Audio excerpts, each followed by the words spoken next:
In the UK, each person spends £42.43 on food and drink per week, and this figure has been steadily increasing over the past years. In 2012, 46% of our food supply was accounted for by other countries, and therefore British farmers only received £19.51 of our money per week.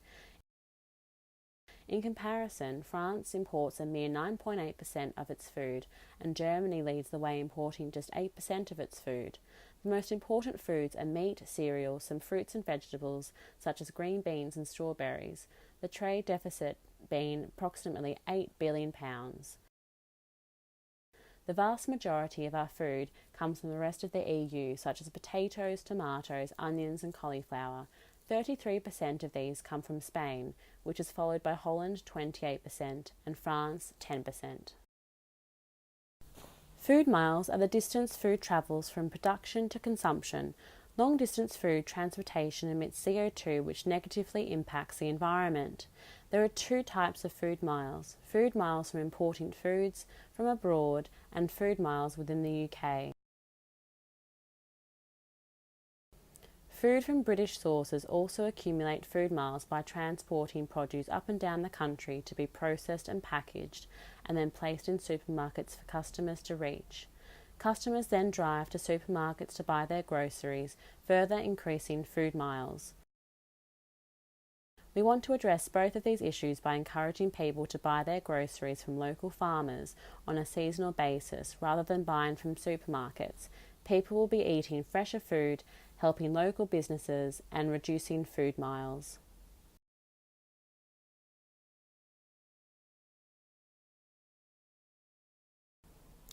The theory of planned behaviour states that attitude towards behaviour, subjective norms, and perceived behavioural control together shape an individual's behavioural intentions and behaviours.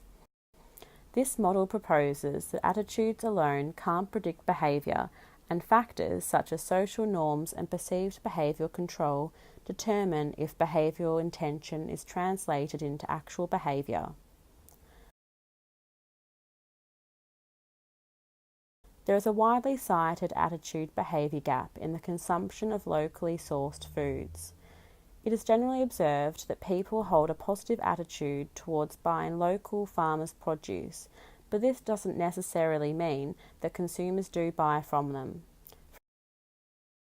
For example, a year-long study showed that over 2/3 of participant households view buying British produce as important and would consider buying it. In practice, however, over a quarter report that they do not buy from local farmers, showing that their behaviour differs from their attitude. Surveys in the UK have shown the public have positive attitudes about buying from local farmers' markets, mentioning the produce is more fresh, better quality, healthier because it doesn't contain the usual chemicals, additives and pesticides, rotated seasonally, which they enjoy. They also mention quasi-public benefits that are motivated by their desire to pursue sustainable consumption, for example, that it is better for the environment and wildlife, as well as supporting local farmers and the local economy. They claim that the issue lies in perceived behavioural control barriers.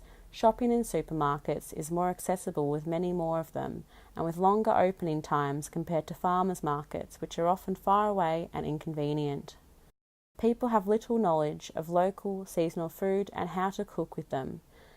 Many also have low perceived consumer effectiveness, and they cannot visually see the benefits of buying local produce upon the environment and local farmers. Additionally, a report by Taylor Nelson Sofres states that the people are strongly influenced by taste and food safety when buying food, and there is an impression that food at farmers' markets are lower in quality.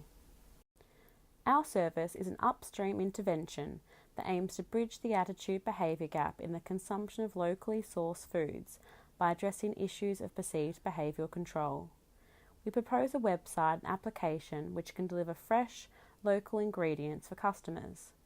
Customers choose from a selection of recipes which are made from seasonal, locally sourced produce, and the customer receives the exact quantities of ingredients according to the recipes.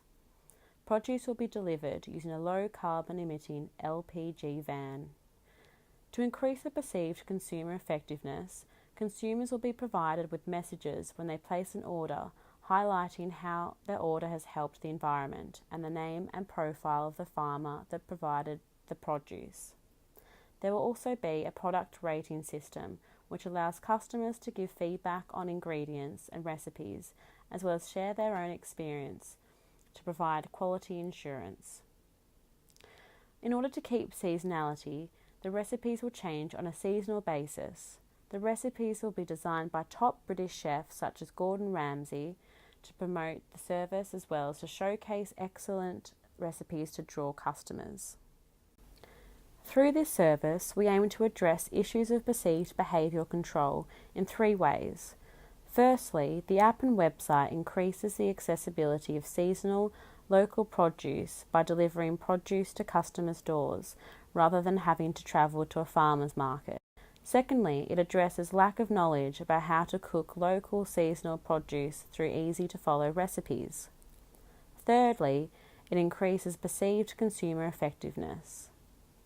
Finally, it addresses concerns about quality of local produce through customer ratings. This service will be available to everyone, but we will particularly target working adults in urban areas that have a desire to cook food from scratch. Defra's paper classified 4 groups of consumers with varying attitudes and tendencies to buying local foods. We will focus on abstainers. Abstainers have a positive attitude towards buying locally, but they have a very low perceived behavioural control.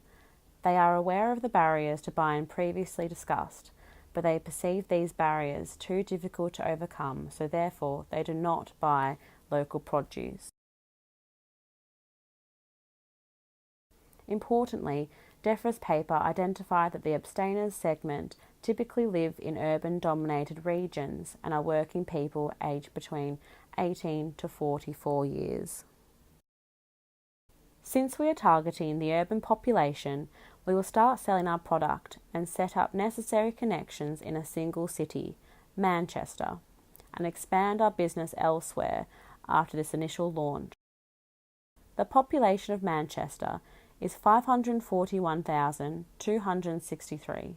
Our targeted age group, those aged 18 to 44 years, totals 218,946. Taking into account the average unemployment rate of 7.3%, we will focus on a segment of 202,962 people. Our first goal is to supply 20% of these people with our product by the end of 2018. The final goal is to supply 50% of the target population by the end of 2020.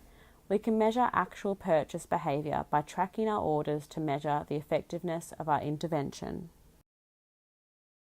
There are various issues that we must consider when implementing our strategy. Firstly, in order to maximise accessibility, we must set an acceptable, achievable delivery time. We must also aim to keep prices as close to supermarkets as possible, whilst ensuring farmers receive fair returns for their produce and the costs of delivery are covered. Finally, while we are addressing accessibility and perceived behavioural control issues, addressing concerns about quality may be more difficult. We need to develop a strong customer base that can provide feedback and quality ratings.